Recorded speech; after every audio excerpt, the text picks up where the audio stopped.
Hello, and welcome to Sports Culture, the show that blends the world of sports and pop culture. I'm Dayton Abbott. Since a good majority of you, the audience, know how this show works, this being the 7th episode and all, let's just get the show started.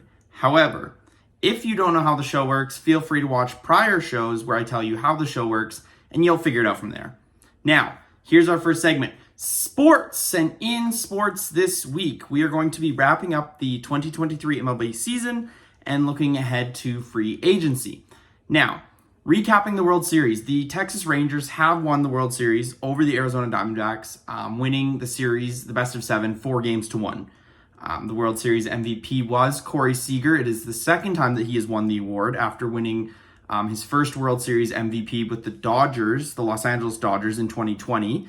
When they won their World Series. And that was in the shortened MLB season, if you remember, that 2020 season for the MLB. So, now that the Texas Rangers have won their first World Series ever in their franchise's history, congratulations to them. I look to focus to the offseason as a Blue Jays fan. So, actually, before I do that, I'm going to wrap up my overall thoughts on the World Series. So, overall, I thought the series, starting out, would be more back and forth, as both teams I thought were very even. However, ultimately, it came down to the Rangers' ability to consistently put up offense against tough pitching matchups, both for the starters in the D-back situation as well as their bullpen. Both were equally kind of strong there.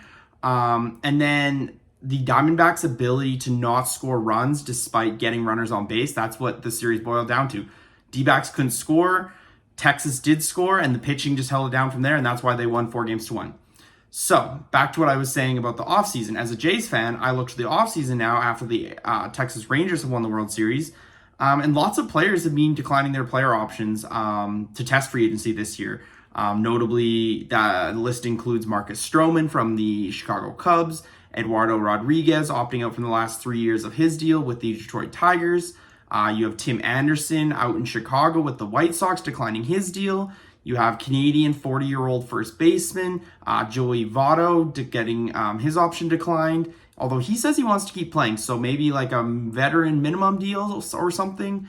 I could see him on another team. Outfielder Cody Bellinger with the Cubs has also declined his option. Relief pitcher Liam Hendriks' option as a relief pitcher with the White Sox isn't getting picked up. And the list goes on and on. So, based off all those names, we're going to have a loaded free agent class. So let's talk about that class. And more specifically, there was some notable names that I saw on an Instagram post from Sportsnet that I want to bring up and see maybe where some of the Jays targets or Jays free agent pickups could be. So starting off that list in no particular order, this isn't a top 10 or anything, but just starting off from the top of their list or their top of their names that they put in the post to the bottom. So we have Shohei Ohtani. Everyone in the league is going to want Shohei Ohtani. I would love if the Jays could land him. I don't see the free agency or this free agency happening for that, nor do I see the cap space needed to sign him. He's going to command easily $35 to $40 million a year, and the Jays just don't have that. But I'll go through all the names, and then we'll talk about them in depth afterwards. So then we have Cody Bellinger, like I mentioned before, Matt Chapman, who is the third baseman with the Jays. I'd love to see if they could bring him back. Lourdes Gurriel Jr., prior Jay, Teoscar Hernandez, prior Blue Jay, Jorge Soler, JD Martinez, Josh Bell, Heimer Candelario, and Rhys Hoskins. So, out of that list, I would love to see them go after Ohtani. Bellinger could fill in the outfield, although you do have Varsho, you do have Springer, and you do have, you had Merrifield out there for a bit. So maybe you bring in Bellinger to fill in that corner outfielder slot. I mean, that could work. I think you have to bring back Matt Chapman, or you're looking to another option on that infield, like Heimer Candelario maybe. But you have to fill that third base hole because you're going to have, you got to think Biggio at second. You're going to think Bichette at short, Guerrero at first. So the third base is open. You'll probably have Springer in center, Varsho in left, Danny Jansen or Alejandro Kirk behind the plate. So really looking to fill that corner outfield in that third base slot there. And I think that the Jays, that's like their number one point of emphasis is really targeting that hot corner player that they're going to get. And then also that corner outfielder, and maybe even improving on the starting pitching in the bullpen. Everything and anything could get improved on this offseason after the disappointment losing 2 games to the Twins in the Wild Card Series this year. That was very disappointing. However, what excites you guys most about this MLB offseason? I know that I kind of think it's going to be a lot of players are going to be making a lot of different moves across the entire MLB, which excites me because then I can constantly be checking my phone, constantly be tuned into MLB Network for what's happening and where it's happening, and who's going where type deal. But what do you guys see the Jays doing? And what excites you most about this MLB offseason? Is it Shohei Ohtani going to a new team and not the Angels for the first time in a hot minute? Is it you're excited to see what the Blue Jays are going to do? Like how I feel. I'm excited to see what the Jays do, but I'm also excited to kind of see what the other teams around the league do. Let me know down in the comments below. And then in Spotlight, we're going to jump to Spotlight. And in Spotlight, this week we're going to go over my review of Five Nights at Freddy's because I saw that recently. I'm going to talk a little bit of cons, a little bit of pros, and then overall, it's not going to be a very long review. It was a very okay movie, in my opinion. So it was starting off the cons. It was a slower paced movie. Definitely it felt that way to really develop the plot, specifically with the main character. Other characters don't get too much love. It's mainly focused on Mike, played by Josh Hutcherson. And the movie just kind of doesn't really go further past that into other characters a whole heck of a lot. And then the second con that I really saw was that the payoff at the end is not as great. If you're looking for a big ending, don't really hope for a big ending. However, the pros, it is very true to the video game. It is a movie created for the fans in mind.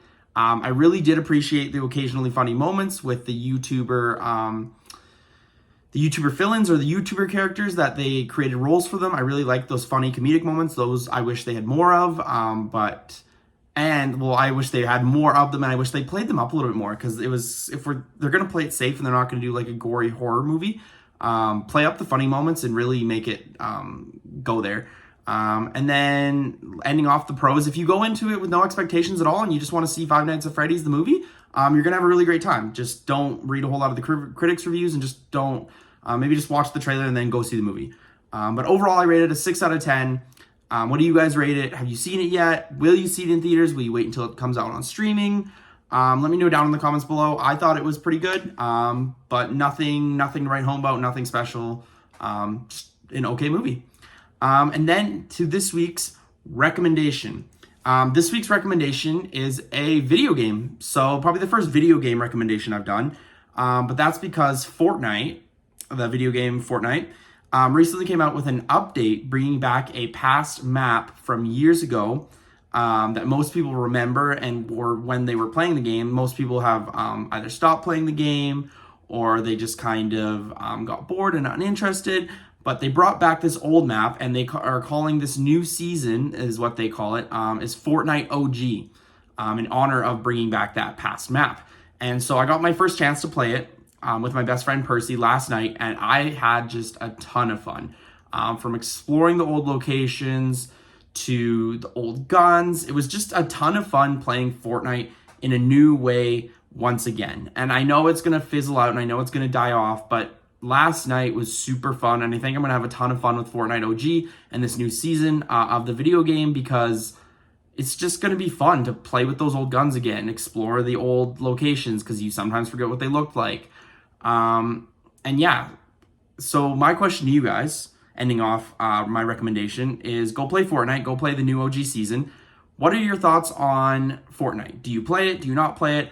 Also, secondarily, what are your thoughts on video games bringing back past items? Like whether it's in the game, whether it's bringing back past maps, etc., as a way to draw the player or fan back to the game. Are you for it? Are you against it? Is it not your thing? Let me know down in the comments below on all three things today: sports, spotlight, and recommendation. I want to hear from you guys down in the comments. Let me know. And that's all the time we have for this episode of Sports Culture. So if you like the show, you dislike the show, any comments at all, you know the drill. Leave them down in the comments below, including any future recommendations. Could be songs, could be movies, could be video games you want me to check out. Comment them down below, and I'll check them out for sure, and we could maybe feature them in recommendation if I want to. And yeah, if you would like to follow me, you can do so on Twitter or Instagram, or I should say X or Instagram. My Twitter or X is at Dayton__Abbott. My Instagram is Dayton.Abbott. And yeah, take care. Thanks for watching. See you next time.